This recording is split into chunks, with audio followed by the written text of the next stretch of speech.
Bonjour, je vous salue, je suis votre humble serviteur que vous connaissez déjà, que vous voyez dans les réseaux sociaux, partager la parole de Dieu. Je vous salue encore les papis, les mamies, les papas, mamans, frères et sœurs et dans le Seigneur. Même que tu sois en dehors de la parole de Dieu, je te salue et quand même.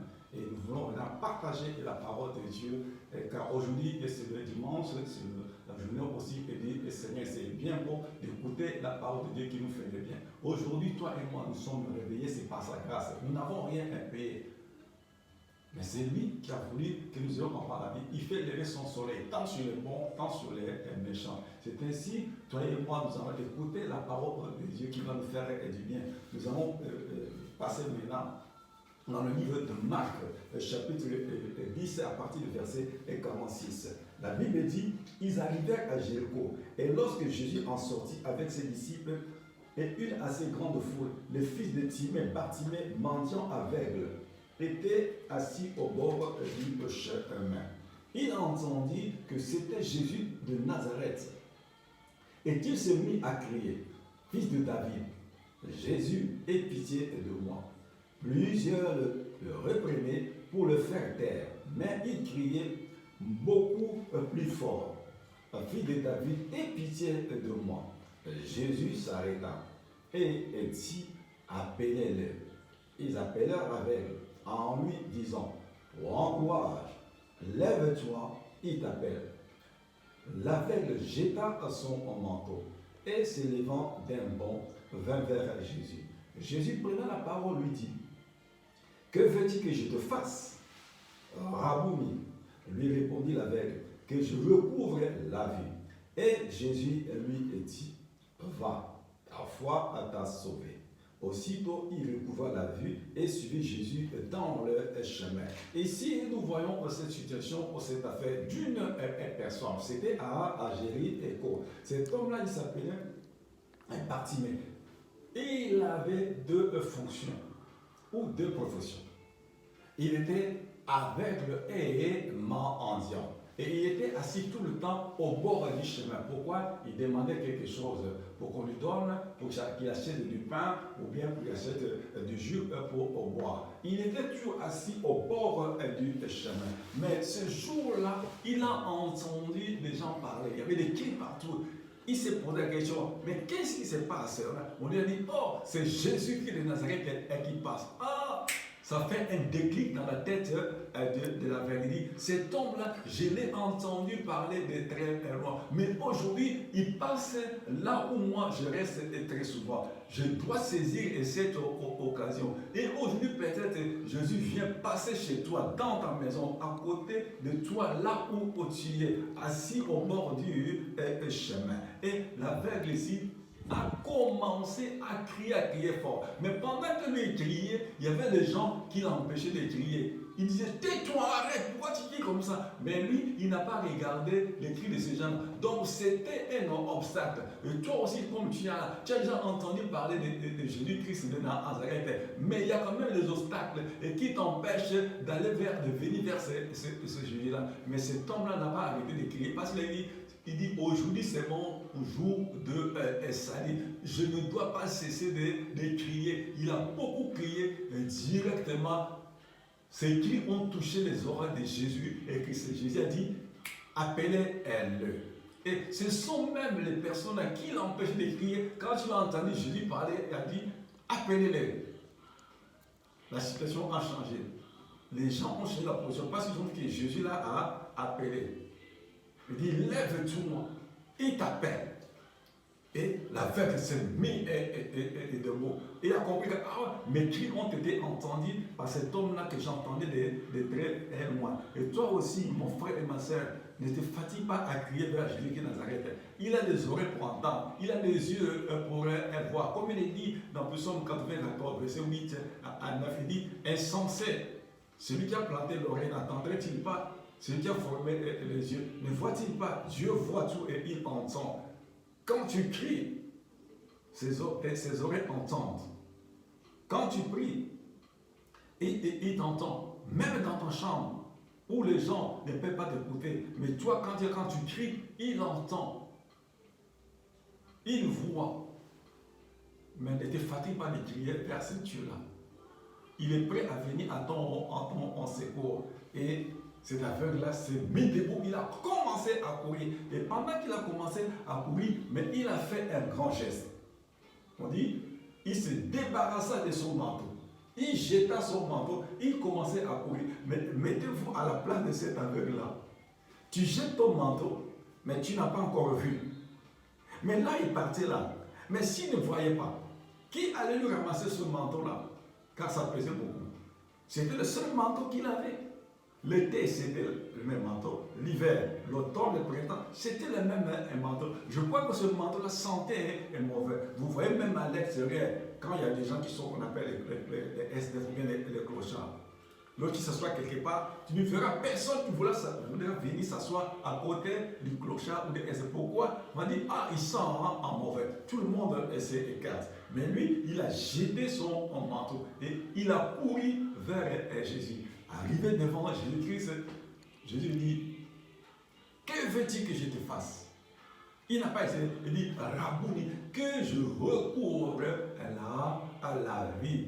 Et Jésus n'a pas hésité, parce qu'il a vu de très loin, cet homme-là est venu vers toi et vers moi. Il n'avait pas encore vu. Et il a jeté son manteau pour venir vers moi. Jésus a dit, va, ta foi t'a sauvé. Et directement, qu'est-ce que l'aveugle a fait? On dit qu'il était assis au bord du chemin. Maintenant, quand il a reçu la vue, sa guérison, on dit que l'aveugle Bartimée entra dans le chemin. Pourquoi? Parce que Jésus dit, je suis le chemin, la vérité et la vie. Donc Jésus l'aveugle est entré dans le chemin pour faire une bonne marche. Peut-être toi, tu as qui me regarde et qui me écoute. Tu es encore peut-être au bord du chemin. Mais aujourd'hui, Jésus veut que tu entres dans le chemin pour faire une bonne marche avec lui. Comme cet aveugle a fait. Il est rentré dans le chemin pour faire une bonne marche. Mais ce qui m'a frappé, peut-être qu'il va te toucher aussi, comme toi tu me regardes, comme tu m'écoutes, que tu m'entends. On dit qu'au verset 50, on dit, l'aveugle jeta son manteau et se levant d'un bond, vint vers Jésus. Ça, c'est le vrai. Il a jeté le manteau sans hésiter et par la foi. Donc en lui, il se disait que là où je m'en vais, je dois avoir ma guérison. Il jeta son manteau pendant qu'il ne voyait pas encore. Il était encore aveugle. Arrivé devant Jésus, Jésus a vu qu'il était aveugle. Mais il pose la question, que veux-tu que je te fasse? Et Jésus pose la question, toi qui me regardes, toi qui me écoutes. Que veux-tu qu'il fasse pour toi? Il dit que pas dit, jusqu'aujourd'hui, vous n'avez encore rien demandé. Il dit, demandez, il me sera donné. Cherchez, vous trouverez. Frappez, on vous ouvrira. Et cet aveugle-là a reçu la guérison parce qu'il avait la foi. Ce manteau-là, ça pesait sur lui. Toi qui me regardes, et moi qui parle, jusqu'aujourd'hui, peut-être encore, nous continuons à porter nos manteaux sur nous. Mais aujourd'hui, Jésus veut que tu te débarrasses de ton manteau et que moi aussi je me débarrasse de mon manteau. Parce que ce manteau-là, un jour, ça peut te faire risquer d'avoir ou de participer à l'enlèvement du Seigneur, parce que ça va peser beaucoup. Vous voyez maintenant que cet aveugle, pour courir, il a jeté son manteau, et puis il était devenu souple. Et il a couru vers Jésus, et il a reçu sa guérison. Il est rentré dans le chemin pour faire une bonne marche. Il est entré dans le chemin. Et aujourd'hui, Dieu veut que, et toi et moi, nous puissions nous débarrasser de ces manteaux qui nous empêchent de s'approcher vers lui, de courir vers lui. D'où nous allons voir ces manteaux-là que je dois me débarrasser, que tu dois te débarrasser de ce manteau-là. Dans le livre de Galates, chapitre 5. La Bible dit au verset 20. D'où je peux énumérer ces quelques sortes de manteaux-là que tu peux avoir, que moi je peux avoir. Je ne m'explique pas. Je suis encore dans ce monde, mais je fais un effort. Il dit, vous êtes dans ce monde, mais vous ne faites plus partie de ce monde. Donc, comme moi, je ne fais pas partie de ce monde, et toi aussi qui me regarde, peut-être tu es dans le Seigneur, donc tu ne fais plus partie dans ce monde. Mais on doit se débarrasser petit à petit de ce qui peut nous empêcher le jour peut-être de l'enlèvement, si Dieu le permet, que tu puisses monter et que moi aussi je puisse monter, afin que ce manteau ne puisse pas me peser sur moi à ce jour-là. D'où je peux parler, et par exemple, l'idolâtrie, la magie, les inimitiés, les querelles, les jalousies, les animosités, les disputes, les divisions, les sectes, l'envie, l'ivrognerie, les excès de table et des choses semblables. Je prends par exemple l'impudicité, l'adultère, le mensonge, le vol, le meurtre. Tout ça, ce sont des manteaux qui pèsent encore lourd sur nous. Et Dieu dit quoi Dieu dit quoi au serpent? Il dit, tu mangeras de la terre. Tu mangeras, tu mangeras de la terre. Mais maintenant, comment est-ce que le serpent, ça symbolise Satan, le diable lui-même. Comment est-ce qu'il peut manger la terre, le serpent ancien? Toi et moi, nous sommes créés avec quoi? De l'argile.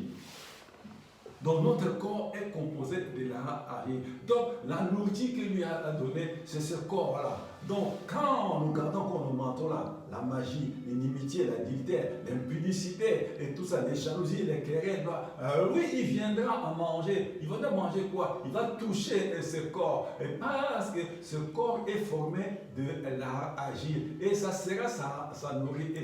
Et c'est pour ça que nous avons parfois des problèmes. Parce que ça lui a été donné. La nourriture que tu mangeras, c'est la terre. Et l'homme est formé de quoi? Est formé de l'argile. Ne vous étonnez pas. Parfois, nous avons des problèmes dans ce corps. Parce qu'il a droit.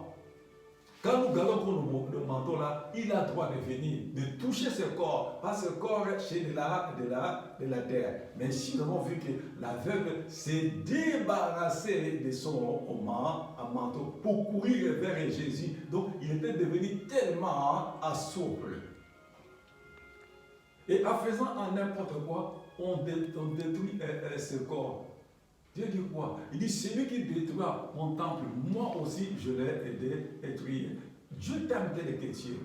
Dieu m'aime tel que je suis. Mais il veut que nous puissions marcher comme il veut, à se débarrasser des choses qui peuvent nous empêcher de voir un jour sa gloire ou de voir sa face.